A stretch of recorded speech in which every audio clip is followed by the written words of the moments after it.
So, should you record something you disagree with? Well, I guess it depends. It depends on your comfort zone, how willing you are to, should we say, inhabit the character who agrees with the things you don't agree with. I personally think it's quite an interesting exercise. Now, of course, promoting an idea that you personally disagree with could rub you the wrong way. I mean, it depends somewhat on what it is. It could be against your worldview. It could be portraying something that is really not you as an individual.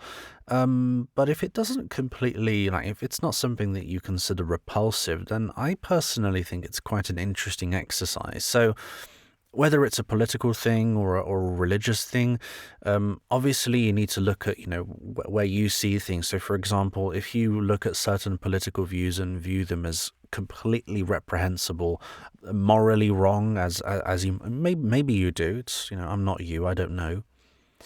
Then maybe you don't want to do it. But if it's just something you think you just don't agree with, or you think is not true, then on one hand I could see the desire to be honest and not do something that you think doesn't align with your values. I do get that point, but I still think it's quite a nice exercise for you as a performer to do that, because ultimately, I think maybe one way you can look at it is this: if you don't do it, then somebody else who maybe does agree with that point of view does. So, one of the arguments here is that, let's say, for example, you get invited, maybe if you're an American voiceover, and you voice the political campaign for a certain political figure that you don't like. Well, I mean, you can just take that money and donate it to something you do agree with, to counter it. So, in a way, it actually makes sense to voice something you don't agree with, so that you can use the money and fund something that you do agree with. So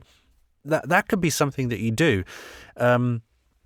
If you view it like that, then I think it's maybe a little bit easier to actually rationalize voicing something that you don't agree with.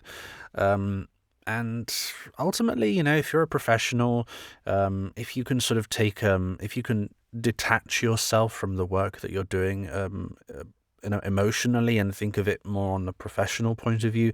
I mean, actors do it all the time. I mean, how many actors have portrayed X dictator, Y dictator? I'm not going to say the name, because otherwise I think something's going to happen to this video. They don't agree with those points of view. Now, of course, acting in a movie or something like that is a little bit different to doing a voiceover, but it's not totally different. It's not a completely different thing. So I'm generally more open-minded about doing these kinds of things. I have voiced things that I don't agree with. I've also voiced things that don't really align with me on a personal level. But generally speaking, they're not certain things that I'm absolutely, morally against. There's a level to it, of course. I'm not going to promote, for example, extremism. That would be a step too far for me, but to each their own.